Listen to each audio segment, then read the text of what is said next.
মাকে নিয়ে কথা বলা খুব কঠিন।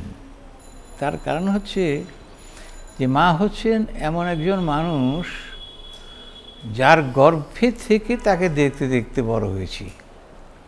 তাকে নিয়ে কথা বলা খুবই কঠিন। মা হচ্ছে ভালোবাসার সবচেয়ে চরম একটা জায়গা। এর চেয়ে গভীর, এর চেয়ে তীব্র, এর চেয়ে আপন করে ভালোবাসার মানুষ পৃথিবীতে কখনো তৈরি হয় না একজন মানুষের জীবনে। একজন মানুষের জীবনে মানুষ অনেকেরই ভালোবাসা পায়, কিন্তু কখনো মায়ের সমান ভালোবাসা কারো কাছে কেউ কোনো দিন পায় না। এবং আমাদের সৌভাগ্য, আমাদের প্রত্যেকেরই মায়ের গর্ভ থেকে জন্ম নিতে হয়, এবং সেই জন্যে আমরা প্রত্যেকেই আর কিছু না হোক জীবনে মায়ের ভালোবাসা পাই। আমার মা,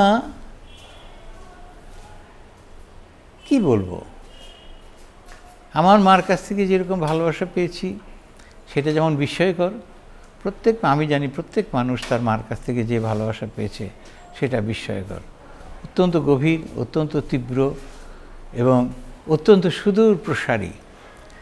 কেউ যদি আমাকে জিজ্ঞেস করে যে বেহেশতে গেলে তোমার কেমন লাগবে,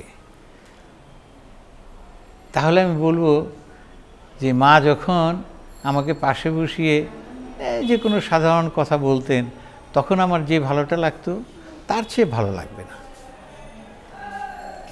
মা এমনই জিনিস।